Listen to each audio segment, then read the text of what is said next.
বন্ধু দেখেন আমরা আবারও চলে এসেছি জঙ্গিপুরের আইসিটি সেন্টারে। পচা খাবার দেওয়া হচ্ছে। এখন দেখেন দিদিরা ভাইরা কি বলে, আপনারাকে শোনাচ্ছে কি কি বলছে। দেখেন আপনারা দাদারা যে তরকারিটা দিচ্ছিল সেটা কেমন তরকারি? কি বলেন? ওই যে পচা পচা পচা কেটে নিয়ে এসেছেন তরকারিগুলো। হ্যাঁ, কিন্তু পচা পাচ্ছেন না। রাতের কাটা দিয়ে গেছে এগুলো। খাবারটা কেমন? এই খাবারটা ভাই পোকা ছুটছে। পোকা মেরে ফেলবো মেরে ফেলবো মেরে ফেলবো।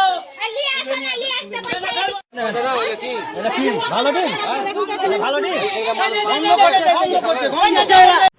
বলেন তো দাদারা, এত ডিম পচা ডিম দিলে হবে বলো তো?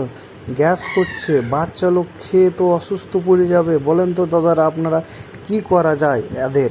বলেন তো দাদারা, আপনারা কমেন্টে অবশ্যই কমেন্টে জানাবেন আর ভিডিওটা শেয়ার করবেন সবাইকে, আপনারা বন্ধুরাকে। ওকে রাখা যাবে না এখানে। না বললে তো ঢেলে দিত। কেন আসছেন? এগুলো বাচ্চা ছেলে হবে, বড় বড় হবে না। না শিশুরা হবে। আজকে বন্ধ থাক। ক্যান্সার হবে না কেন? আরে আমরা এদেরকে চাই না, আমরা এদেরকে চাই না তো। আমরা এদেরকে চাই না। ক্যান্সার হবে।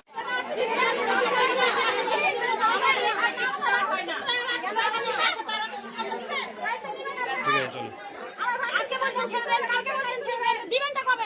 যদি আসে তো ছাতুও ঠিক মতো দেওয়া হয় না। একটা ছাতু ছেলেদেরকে দেওয়া হয়।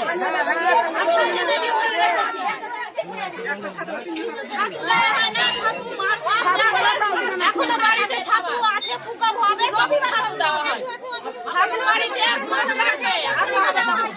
ছাতু যখন পোকা হয় তখন দেওয়া হয়, না হলে তার আগে দেয় না ছাতু। একটা ছাতু 3 জনকে দেয় ভাগ করে। আপনার নাম?